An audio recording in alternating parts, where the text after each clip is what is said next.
नमस्कार, news India देख रहे हैं आप। मैं हूं आपके साथ नीतू गुप्ता। खबरों की शुरुआत करेंगे। पीएम नरेंद्र मोदी राजस्थान दौरे पर हैं। यहां पर सबसे पहले उन्होंने पुष्कर मंदिर में ब्रह्मा जी की पूजा अर्चना की। इसके बाद पीएम नरेंद्र मोदी अजमेर में सेवा, सुशासन और गरीब कल्याण के सफलतम 9 साल पूरे होने पर अजमेर में आयोजित जनसभा कार्यक्रम में शामिल हुए, जहां पर पीएम मोदी ने एक रैली को संबोधित किया। अपने संबोधन की शुरुआत में पीएम मोदी ने देवी अहिल्याबाई होलकर की जयंती पर उन्हें याद कर श्रद्धांजलि दी। इसके बाद पीएम मोदी ने कहा कि हमारे शास्त्रों में ब्रह्मा जी को सृष्टि का रचयिता कहा गया है। ब्रह्मा जी के आशीर्वाद से आज भारत में नवनिर्माण का दौर चल रहा है। केंद्र में बीजेपी के नेतृत्व वाली एनडीए सरकार के 9 साल पूरे हो गए हैं।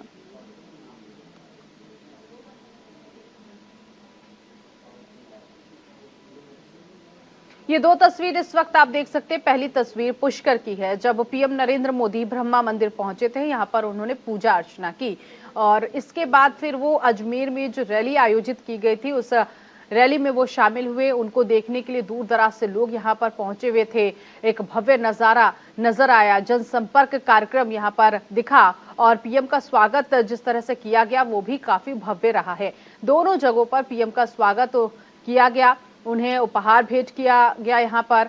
और पूर्व सीएम वसुंधरा राजे उनके साथ मौजूद थी जब जनसभा किया गया। बातचीत उनके साथ हुई क्योंकि राजस्थान में इस साल चुनाव होने हैं। ऐसे में चुनावी माहौल राजस्थान में नजर आ रहा है और बीजेपी को मजबूत करने के लिए पीएम नरेंद्र मोदी का ये दौरा अपने आप में बेहद खास है। ये उस वक्त की तस्वीर हम आपको दिखा रहे हैं जब ब्रह्मा जी मंदिर पहुंचे थे। पूजा अर्चना पीएम नरेंद्र मोदी ने की थी।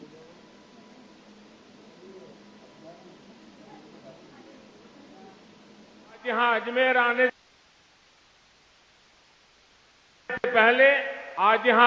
आने से पहले मुझे तीर्थराज पुष्कर जाने का सौभाग्य मिला। हमारे शास्त्रों में ब्रह्मा जी को सृष्टि का रचयिता कहा गया है।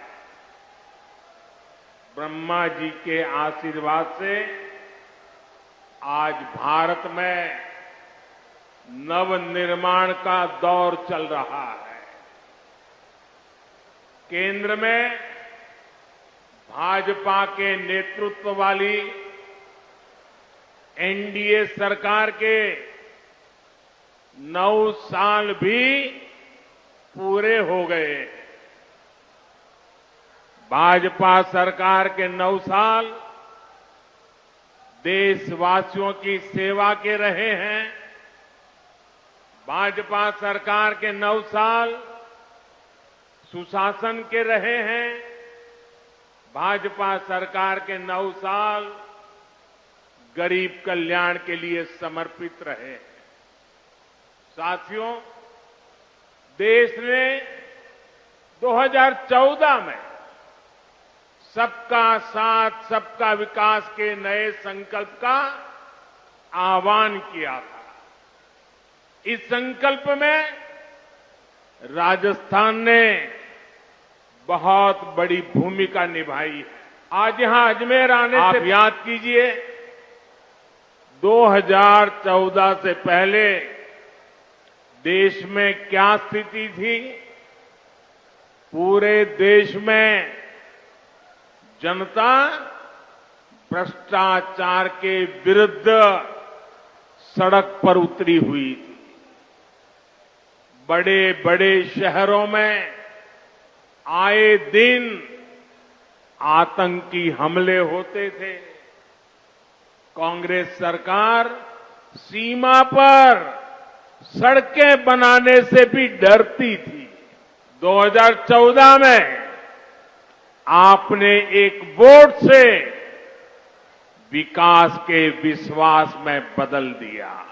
आज देखिए, पूरी दुनिया में भारत का यशगान हो रहा है।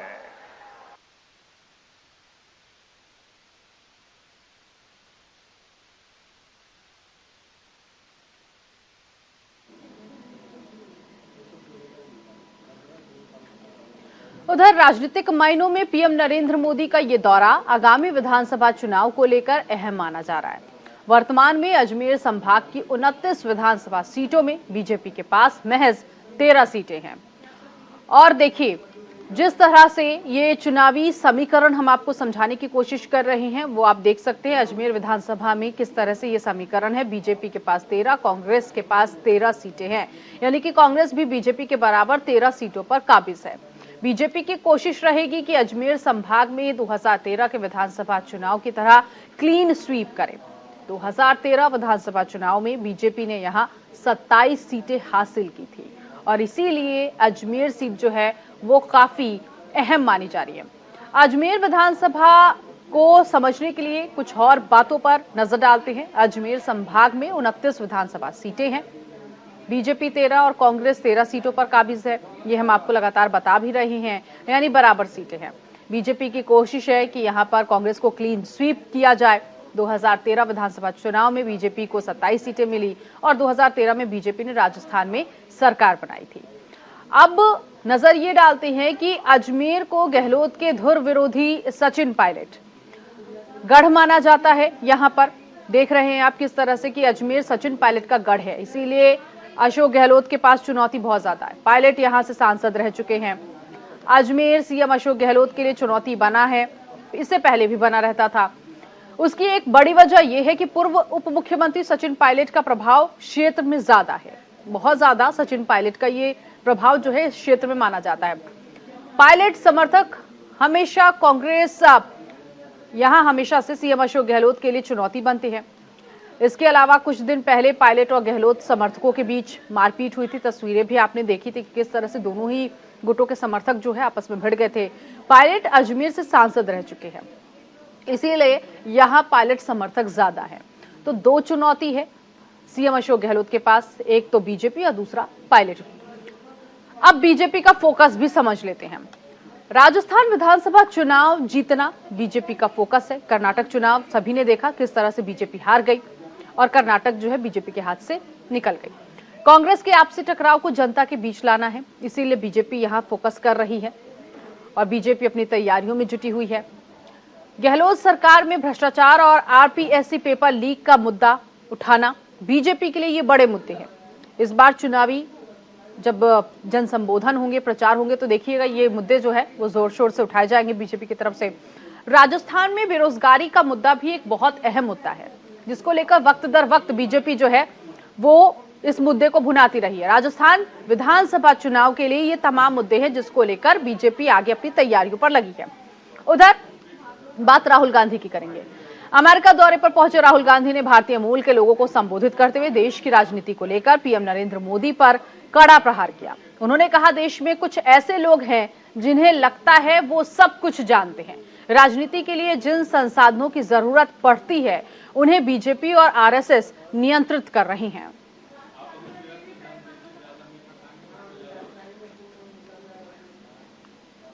They think maybe they know even more than God.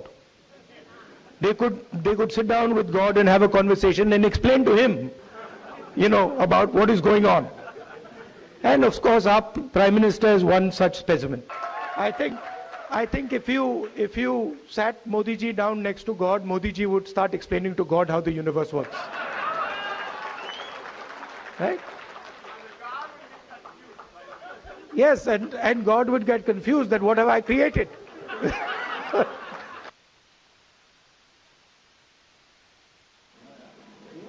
Rahul Gandhi को आपने सुना।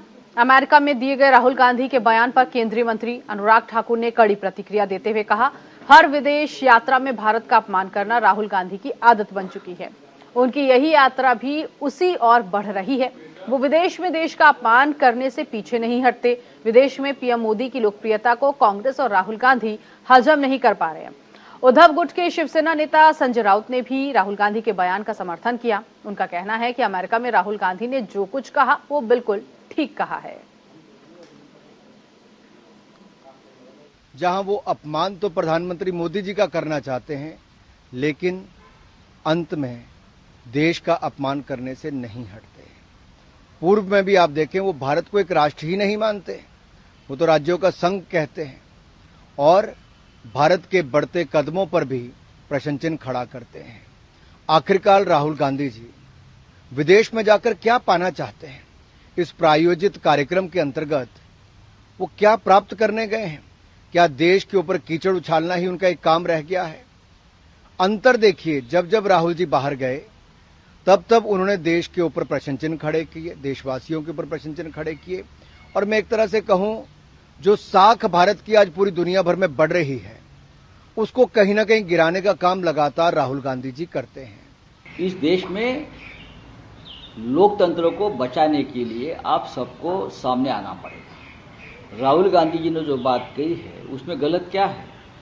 एजेंसी, सेंट्रल एजेंसी का जो जिस तरह से मिसयूज हो रहा है, विश्व में किसी देश में ऐसा काम किसी एजेंसी ने नहीं किया होगा। आई एम द विक्टिम, मैं उनका खुद विक्टिम हूँ, और भी लोग हैं। इस देश में राजनीति करना ये बहुत ही भयावह हो गया है। फिर भी लोग हैं और लड़ने के लिए और मरने के लिए तैयार है देश के लिए। उधर बीजेपी नेता तरुण चुघ ने राहुल गांधी के बयान को भारत विरोधी एजेंडा बताते हुए कहा कि राहुल गांधी उन लोगों के साथ खड़े हैं जो लोग भारत की तरक्की से जल रहे हैं। राहुल गांधी उनके साथ मिलकर देश का अपमान कर रहे हैं। भारतीय इमाम संगठन के मौलाना उमर अहमद इलियासी ने भी राहुल के बयान से इत्तेफाक नहीं रखा। उन्होंने तो यहां तक कह दिया कि राहुल खुद डरे हुए हैं। कांग्रेस नेता के मुसलमान पर बयान पर जिस तरह की प्रतिक्रिया आ रही है, उससे लग रहा है कि राहुल का ये बयान उल्टा पड़ गया है। विदेश में बैठकर भारत विरोधी एजेंडा चलाना, जो लोग भारत की तरक्की से चल रहे हैं, आज राहुल गांधी उनके साथ मिलकर विदेश की धरती पर बैठकर देश को बदनाम कर रहे हैं। देश की प्रगति का लाभ हर वर्ग को मिल रहा है, हर समुदाय को मिल रहा है, हर भारत के नागरिक को मिल रहा है। कांग्रेस की सोच, नीति व नीयत हमेशा ही तुष्टीकरण की रही है। आज भारत की ताकत दुनिया के अंदर सबसे तेजी से बढ़ने वाले राष्ट्र के रूप में हुई है। मुझे लगता है कि जो ये कहते हैं कि मुसलमान डरा हुआ है, शायद वो खुद डरे हुए हैं। जिन्होंने मुसलमानों की राजनीति करी, मुसलमानों को डरा के रखा, मुसलमान न डरा था, न मुसलमान डरा है, न मुसलमान डरने वाला है। मुसलमानों के नाम पर जो राजनीति हुई, अब मुसलमान समझ चुका है कि हमें इस्तेमाल किया गया, हमें डराया गया। तो मैं समझता हूं कि जिनको डर है खुद का, वो दूसरों को डरा रहे हैं।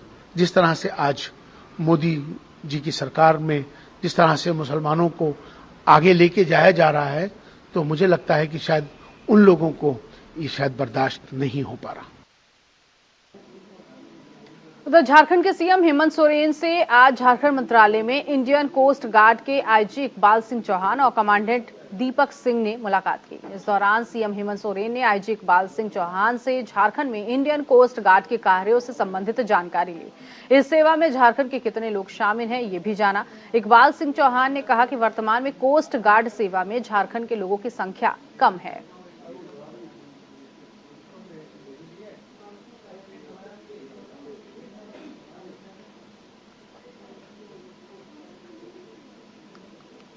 रायगढ़ के ऐतिहासिक रामलीला मैदान में आयोजित होने वाली 3 दिवसीय राष्ट्रीय रामायण महोत्सव की तैयारियां अंतिम चरण पर है। वहीं युद्ध स्तर पर चलने वाली प्रशासनिक तैयारियों के साथ ही आम लोगों में भी महोत्सव को लेकर भारी उत्साह देखने को मिला। आयोजन की सबसे खास बात यह है कि इसका थीम रामायण के अरण्य कांड पर आधारित है। इसके चलते मंच को भी अरण्य कांड की थीम पर सजाया गया है। बता दें, 3 दिवसीय अंतर्राष्ट्रीय रामायण महोत्सव का शुभारंभ संस्कृति मंत्री अमरजीत भगत की अध्यक्षता में 1 जून को दोपहर 3 बजे होगा।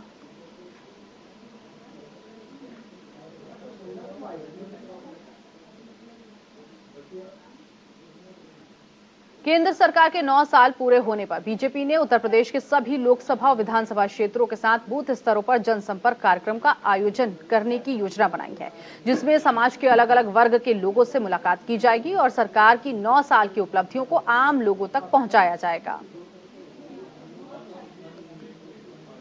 2024 के लोकसभा चुनाव के मद्देनजर भारतीय जनता पार्टी पूरी ताकत के साथ मैदान में उतरने जा रही है। 1 जून से 20 जून तक केंद्र सरकार के 9 साल पूरे होने पर उपलब्धियों को जन जन तक पहुंचाने का कार्यक्रम है। उत्तर प्रदेश की 80 लोकसभा सीटों पर 7 अलग अलग तरह के कार्यक्रम आयोजित किए जाएंगे। इसी प्रकार सभी 403 विधानसभाओं में 4 कार्यक्रम अलग अलग तरह के आयोजित किए जाएंगे और इसके साथ ही हर बूथ पर कार्यक्रम आयोजित करने का भी तैयारी की गई है, जिसके जरिए पार्टी 9 साल की उपलब्धियों को लोगों तक पहुंचाएगी। इन कार्यक्रमों में पार्टी की तरफ से, सरकार की तरफ से, केंद्र की सरकार हो या प्रदेश की सरकार हो, जो लाभार्थी वर्ग है, जो व्यापारी वर्ग है, जो समाज के लब्ध प्रतिष्ठित लोग हैं, उन सब के साथ पार्टी जनसंपर्क अभियान चलाएगी। साथ ही एक टोल फ्री नंबर के जरिए लोगों को जोड़ने का काम भी इसी दौरान किया जाएगा। 21 जून को योग दिवस के दिन भारतीय जनता पार्टी सभी शक्ति केंद्रों पर योग शिविर का आयोजन करेगी। इसके बाद 25 जून को जब प्रधानमंत्री नरेंद्र मोदी महीने के अंतिम रविवार को अपने मन की बात करेंगे तो सभी बूथों पर उसे सुनने का भी कार्यक्रम होगा। जाहिर सी बात है, भारतीय जनता पार्टी एक बार फिर अपनी अग्रिम तैयारियों के बूते 2024 के लोकसभा चुनाव के मद्देनजर अपनी तैयारियों को लगातार विपक्ष से आगे बढ़ाती जा रही है। सुंदरम के साथ शेखर त्रिवेदी, न्यूज इंडिया, लखनऊ। अब बात छत्तीसगढ़ के मुख्यमंत्री भूपेश बघेल की कर लेते हैं, जिन्होंने रायपुर में बेरोजगारी भत्ता योजना की राशि लाभार्थियों के बैंक खाते में ट्रांसफर की। मुख्यमंत्री निवास कार्यालय में आयोजित कार्यक्रम में की गई राशि ट्रांसफर की गई है। बेरोजगारी भत्ता कार्यक्रम में प्रदेश भर से युवा जुटे। बेरोजगारी भत्ते की 1,05,395 हितग्राहियों को ऑनलाइन 32 करोड़ 38 लाख की राशि ट्रांसफर की गई। योजना के तहत 1701 हितग्राहियों को कौशल विकास प्रशिक्षण शुरू किया गया। लाभार्थियों को 33 संस्थाओं में कौशल प्रशिक्षण दिया जा रहा है। इस मौके पर प्रदेश के मुख्यमंत्री भूपेश बघेल ने कहा, आपको बेरोजगारी भत्ते में सहायता मिल रही है, लेकिन मुझे बेरोजगारी भत्ता देने से ज्यादा खुशी तब होगी जब आपके हाथ में रोजगार होगा। सरकारी नौकरी के लिए हम लगातार वैकेंसी निकाल रहे हैं, साथ ही आपको कौशल प्रशिक्षण भी दे रहे हैं, जिससे आप अपना काम शुरू कर सकें।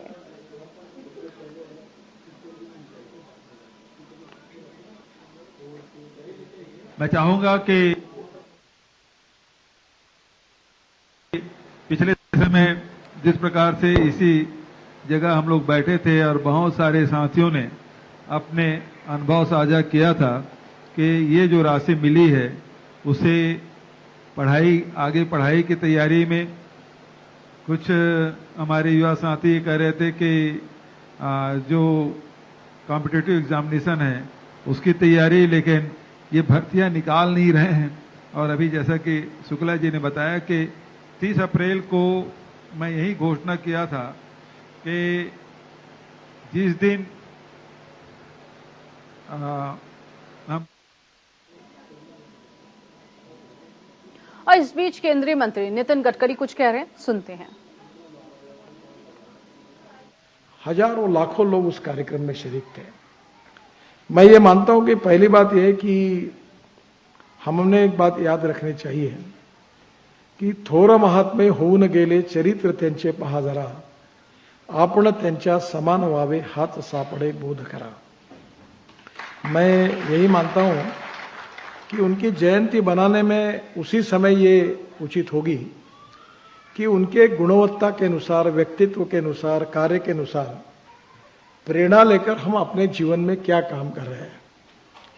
कभी कभी बहुत सी बातें ऐसी होती है कि हमारे समाज में और विशेष रूप से धनगर समाज में हमारा आर्थिक और सामाजिक विकास कैसा हो, इस बात को लेकर काफी नेता काम कर रहे हैं, जानकर जी भी कर रहे हैं। तो मैं आज आपको एक अच्छी बात बता रहा हूं कि बुल्ढाना से अजिंठा एक रोड था और वो रोड पर बड़े प्रमाण पर जो गांव थे उसमें 15 से 20 हजार धनगर समाज के लोग रहते थे और उनका माइग्रेशन होता था क्योंकि वहां पानी नहीं था। मैं पानी में काम करता हूं, दौड़ने वाले पानी को चलने के लिए लगाओ, चलने वाले पानी को रुकने के लिए लगाओ और रुके हुए पानी को जमीन को पीने के लिए लगाओ। गांव का पानी गांव में, खेत का पानी खेत में, घर का पानी घर में। तो मुझे बहुत मौका मिला और मुझे इस बात की खुशी भी है कि मुझे अभी 6 डिलीट मिली, और जो 6 डिलीट मिली वो संभाजी नगर के बाबा साहेब अम्बेडकर यूनिवर्सिटी ने, महात्मा ज्योतिबा फुले राहुल यूनिवर्सिटी ने, पंजाबराव कृषि विद्यापीठ अकोला और नांदेड़ में दयानंद आर्य विद्यापीठ ने, और यहाँ गलगोटिया यूनिवर्सिटी और एक एसबीएम करके तमिलनाडु यूनिवर्सिटी ने 6 डिलीट दी। मैं तो उतना विद्वान नहीं हूं, पर ये डिलीट में 4 डिलीट जो मिली थी वो वाटर कंजर्वेशन और एग्रीकल्चर साइंस के लिए मिली थी। मैं आपको बताना चाहता हूं कि उस रोड पर हमने तालाब बनाए, उस रोड पर, और इसी के साथ इस बुलेटिन में अभी के लिए बस इतना ही। बाकी की तमाम खबरों के लिए आप बने रहिए न्यूज इंडिया के साथ। नमस्कार।